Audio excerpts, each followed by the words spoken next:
ओम गंगणपतये नमः। बोलिए गणेश भगवान की जय। आप सभी माताओं और बहनों को सकट चौथ की हार्दिक शुभकामनाएं।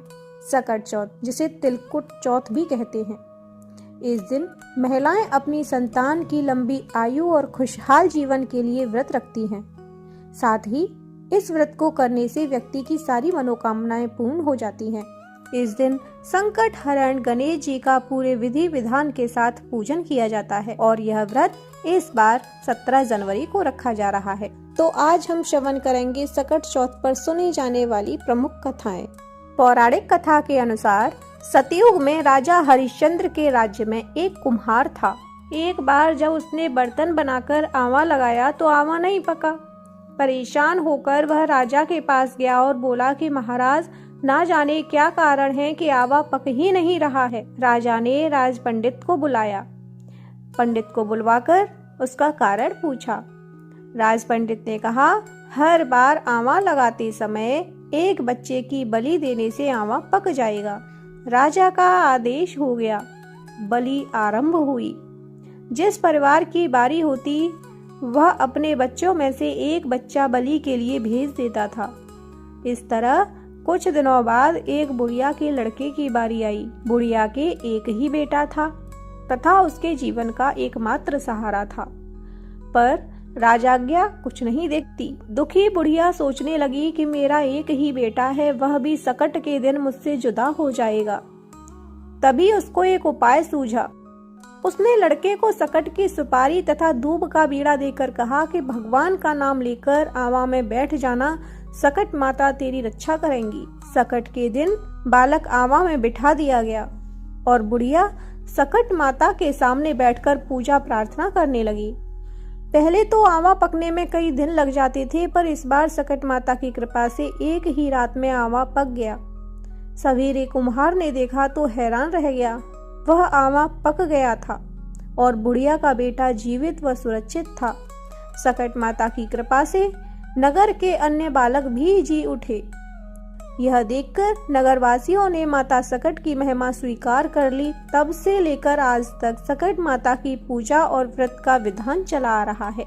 अब सुनते हैं दूसरी कथा, देवरानी जेठानी की कहानी, कि कैसे गणेश जी की कृपा से देवरानी को मिला पुण्य फल तो जेठानी को मिली सजा।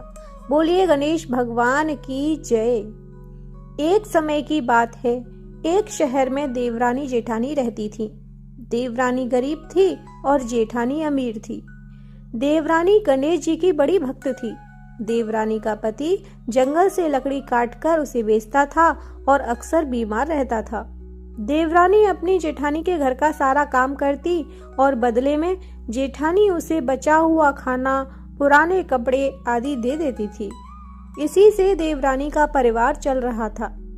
माघ महीने में देवरानी ने तिल चौथ का व्रत किया। 5 रुपए का तिल और गुड़ लाकर तिलकुट्टा बनाया। पूजा करके तिल चौथ की कथा सुनी और तिलकुट्टा छींके में रख दिया और सोचा कि चांद निकलने के बाद ही कुछ खाएगी। इस तरह से कथा सुनकर वह जेठानी के यहाँ काम करने चली गई। खाना बनाकर जेठानी के बच्चों को खाना खाने को बोला तो बच्चे बोले, माँ ने व्रत किया है और माँ भूखी है, जब माँ खाएगी तभी हम भी खाएंगे। जेठ जी बोले, मैं अकेला नहीं खाऊंगा, जब चांद निकलेगा तभी मैं खाऊंगा। देवरानी ने कहा, मुझे घर जाना है, इसलिए मुझे खाना दे दो। जेठानी ने उससे कहा, आज तो किसी ने भी अभी तक खाना नहीं खाया, तुम्हें कैसे दे दूं? तुम सवेरे ही बचा हुआ खाना ले जाना। देवरानी उदास होकर घर चली गई। देवरानी के घर पर पति, बच्चे सब आस लगाए बैठे थे कि आज तो त्योहार है, इसलिए कुछ अच्छा खाने को मिलेगा। परंतु जब बच्चों को पता चला कि आज तो रोटी भी नहीं मिलेगी तो बच्चे रोने लगे। यह देखकर देवरानी के पति को गुस्सा आ गया और कहने लगा कि दिन भर काम करने के बाद भी 2 रोटियां नहीं ला सकती तो काम क्यों करती हो।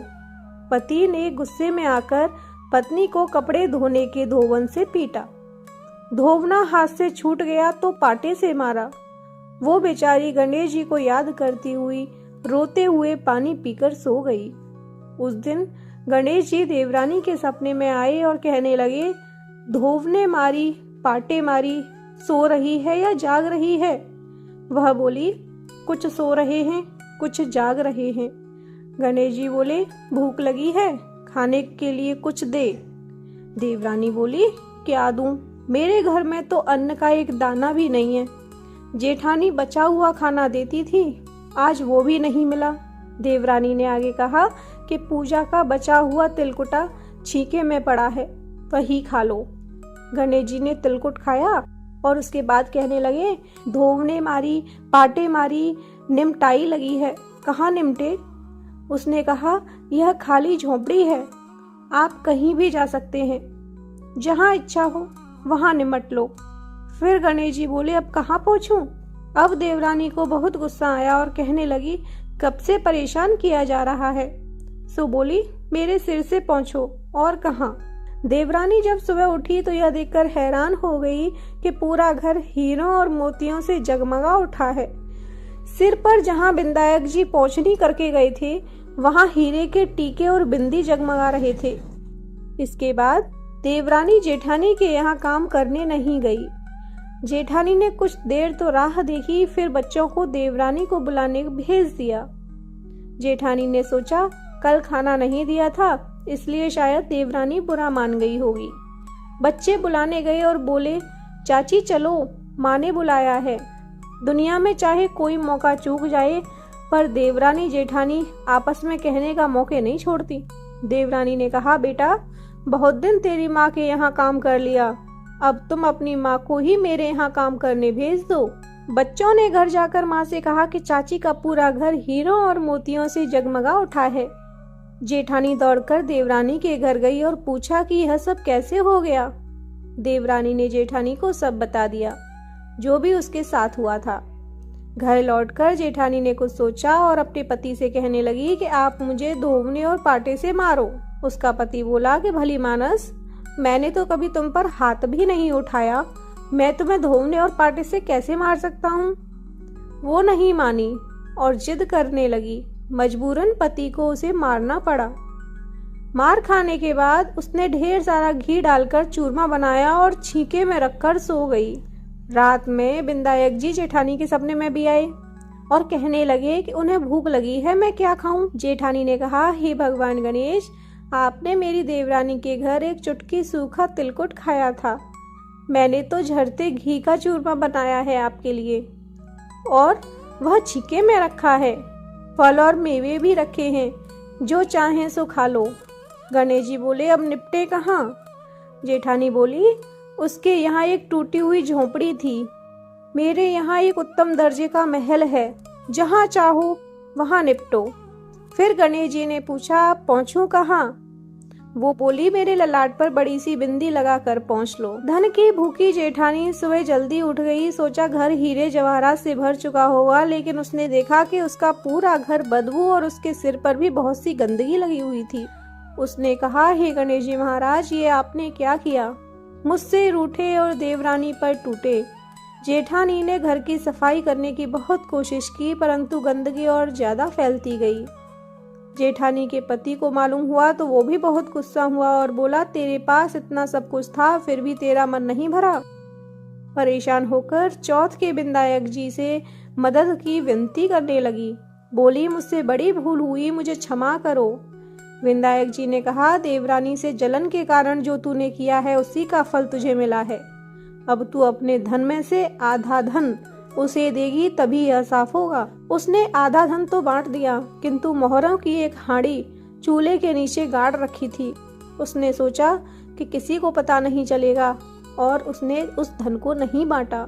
जेठानी ने गणेश जी से कहा कि हे चौथ बिंदायक जी, अब तो अपना ये बिखराव समेटो।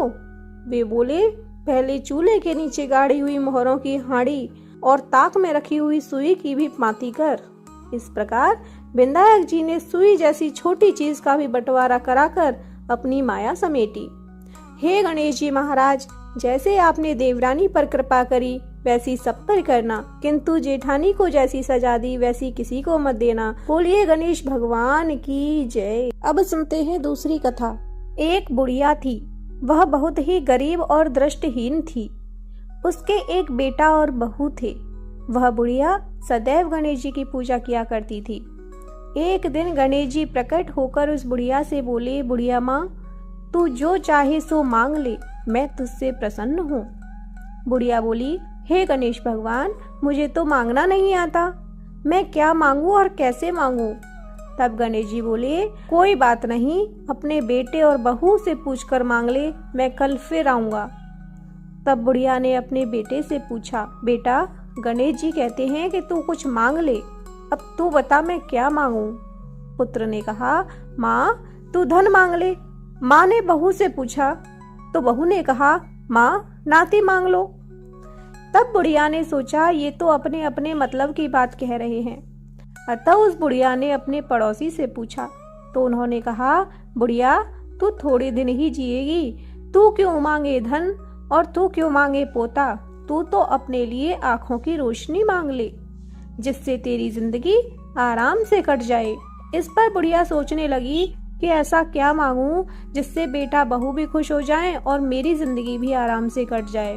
बुढ़िया पूरी रात सोचती रही। सुबह फिर जब गणेश भगवान ने बुढ़िया माई से पूछा तो बुढ़िया माई बोली कि यदि आप प्रसन्न हैं तो मुझे 9 करोड़ की माया दें, निरोगी काया दें, अमर सुहाग दें, आंखों की रोशनी दें, नाती दें, पोता दें और सब परिवार को सुख दें और अंत में मोक्ष दें।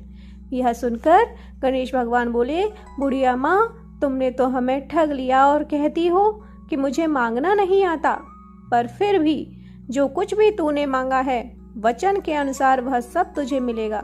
और यह कहकर गणेश जी अंतर्ध्यान हो गए। उधर बुढ़िया माँ ने जो कुछ भी मांगा वह सब कुछ मिल गया। हे गणेश जी महाराज, जैसे आपने उस बुढ़िया माँ को सब कुछ दिया वैसे ही सबको देना। बोलिए गणेश भगवान की जय। अब सुनते हैं दूसरी कथा। एक साहूकार और एक साहूकारिन थे। वह धर्म पुण्य को नहीं मानते थे, इसके कारण उनके कोई बच्चा नहीं था। एक दिन साहूकारिन पड़ोसी के घर गई। उस दिन सकट चौथ था। वहां पड़ोसन सकट चौथ की पूजा करके कहानी सुना रही थी। साहूकारिन ने पड़ोसन से पूछा, तुम क्या कर रही हो? तब पड़ोसन बोली कि आज सकट चौथ का व्रत है, इसलिए कहानी सुना रही हूँ। तब साहूकारिन बोली, चौथ के व्रत करने से क्या होता है? तब पड़ोसन ने बताया कि इसे करने से अन्न, धन, सुहाग, पुत्र सब मिलता है। तब साहूकारिन ने कहा, यदि मेरा गर्भ रह जाए तो मैं 1.25 सेर तिलकुट करूंगी और चौथ का व्रत करूंगी। श्री गणेश भगवान की कृपा से साहूकारिन के गर्भ रह गया तो वह बोली कि मेरे लड़का हो जाए तो मैं 2.5 सेर तिलकुट करूंगी। कुछ दिन बाद उसके लड़का हो गया तो वह बोली कि हे चौथ भगवान, मेरे बेटे का विवाह हो जाएगा तो 5.25 सेर का तिलकुट करूंगी। कुछ वर्षों बाद उसके बेटे का विवाह तय हो गया और उसका बेटा विवाह करने चला गया, लेकिन उस साहूकारिन ने तिलकुट नहीं किया। इस कारण से चौथ देव क्रोधित हो गए और उन्होंने फेरों से उसके बेटे को उठाकर पीपल के पेड़ पर बिठा दिया। सभी वर को खोजने लगे पर वह नहीं मिला। हताश होकर सारे लोग अपने अपने घर को लौट गए। इधर जिस लड़की से साहूकारिन के लड़के का विवाह होने वाला था वह अपनी लड़कियों के साथ गणगौर पूजने के लिए जंगल में दूब लेने गई। तभी रास्ते में पीपल के पेड़ से आवाज आई, ओ मेरी अर्धव्याही। यह बात सुनकर जब लड़की घर आई तो उसके बाद वह धीरे धीरे सूखकर कांटा होने लगी। एक दिन लड़की की माँ ने कहा कि मैं तुम्हें अच्छा खिलाती हूँ, अच्छा पहनाती हूँ, फिर भी तू सूखती जा रही है, ऐसा क्यों? तब लड़की अपनी माँ से बोली कि वह जब भी दूब लेने जंगल जाती है तो पीपल के पेड़ से एक आदमी बोलता है कि ओ मेरी अर्धव्याही, उसने मेहंदी लगा रखी है और सेहरा भी बांध रखा है। तब उसकी माँ ने पीपल के पेड़ के पास जाकर देखा तो यह तो उसका जमाई ही है। तब उसकी माँ ने जमाई से कहा, यहाँ क्यों बैठे हो? मेरी बेटी तो अर्धव्याही कर दी और अब क्या लोगे? साहूकारिन का बेटा बोला, मेरी माँ ने चौथ का तिलकुट बोला था लेकिन नहीं किया, इसीलिए चौथ माता ने नाराज होकर यहाँ बिठा दिया। यह सुनकर उस लड़की की माँ साहूकारिन के घर गई। उसने पूछा कि तुमने सकट चौथ का कुछ बोला है क्या? तब साहूकारिन बोली, तिलकुट बोला था। उसके बाद साहूकारिन बोली कि मेरा बेटा घर आ जाए तो 2.5 मन का तिलकुट करूंगी। इससे ही श्री गणेश भगवान प्रसन्न हो गए और उसके बेटे को फेरों में लाकर बिठा दिया। बेटे का विवाह धूमधाम से हो गया। जब साहूकारिन के बेटा व बहू घर आए तब साहूकारिन ने 2.5 मन तिलकुट किया और बोली, हे चौथदेव, आपके आशीर्वाद से मेरे बेटे बहू घर आए हैं, जिससे मैं तेरा हमेशा तिलकुट करके व्रत करूंगी। इसके बाद सारे नगरवासियों ने तिलकुट के साथ सकट व्रत करना प्रारंभ कर दिया। हे सकट चौथ, जिस तरह साहूकारिन को बेटे बहू से मिलवाया, उसके सारे दुख दर्द दूर किए, वैसे ही हम सबके करना। कहानी कहने वाले, सुनने वाले व हुंकार भरने वाले सब पर कृपा करना। बोलिए सकट चौथ की जय। श्री गणेश भगवान की जय।